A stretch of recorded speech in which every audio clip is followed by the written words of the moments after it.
दोस्तों नमस्कार। दोस्तों बिहार में बहुत बड़ा खेला हो रहा है, होने वाला नहीं है, हो रहा है। और ये जो खेला है सूत्रों की माने तो नीतीश कुमार जी कर रहे हैं। बीजेपी की सबसे बड़ी गलती यही है कि नीतीश कुमार को सीएम का चेहरा घोषित नहीं किया। एनडीए ने घोषित नहीं किया, नीतीश कुमार ही अगला सीएम होंगे। नीतीश कुमार भाई साहब चुपचाप अपना काम करते जा रहे हैं, ज्यादा सवाल बवाल नहीं, कुछ भी नहीं। अभी पावर में नीतीश कुमार है और सारे अफसर नीतीश कुमार के लिए काम करते हैं, और जिसका फायदा अब नीतीश कुमार को हो रहा है। छपरा से बीजेपी की उम्मीदवार जो थी छोटी कुमारी, इनका नामांकन पत्र खारिज कर दिया गया है अवैध दस्तावेज के बहाना देकर या फिर अवैध दस्तावेज के कारण।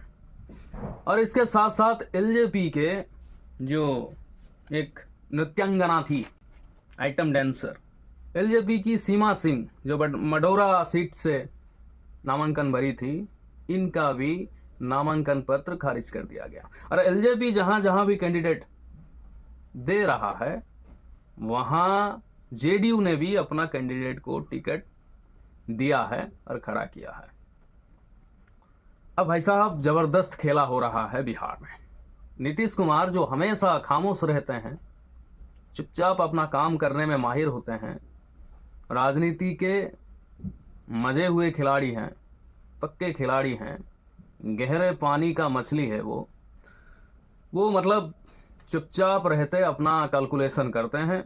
बीजेपी वाले चुपचाप देखते रहे। अमित शाह के पास और कुछ चारा नहीं है, लाचार है।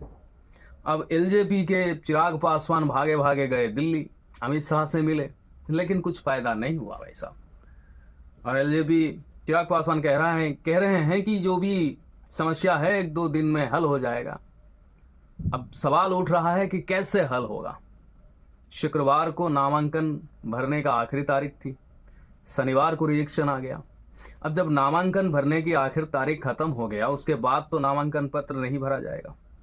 तो कैसे ये जो समस्या है, जो पॉलिटिकली क्रिएट किया गया है, चुपचाप से किया गया है, इसको कैसे सुलझाने में कामयाब हो पाएंगे चिराग पासवान, ये सबसे बड़ा सवाल है बिहार में। अब नीतीश कुमार तो कच्चे खिलाड़ी नहीं है। बहुत बार कोशिश की कि एनडीए उनका नाम घोषित करें।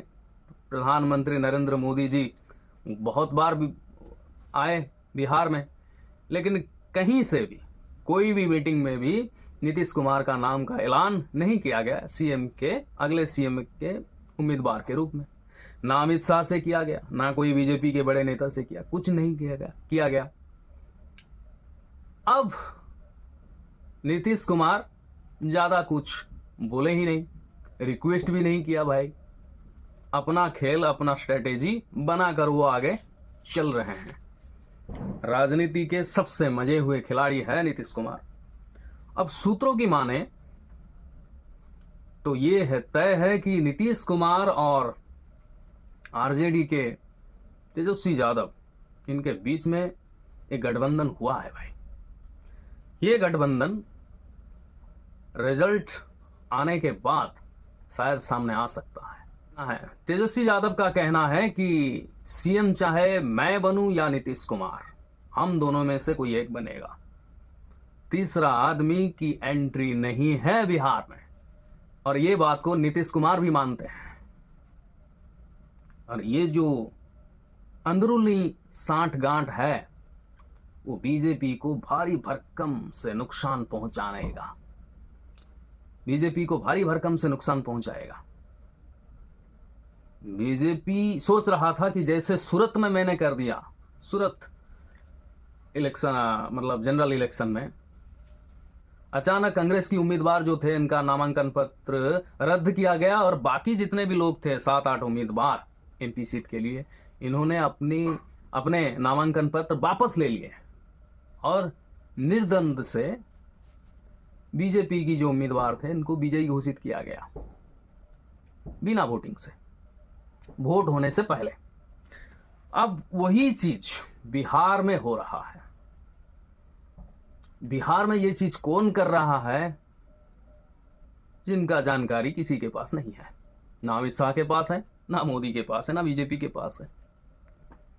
अब अमित शाह तो कह रहे हैं, आश्वासन दे रहे हैं चिराग पासवान को, और ज्ञानेश कुमार की इतनी भी हिम्मत नहीं है कि एनडीए की जो उम्मीदवार है इनका नामांकन पत्र खारिज कर सके।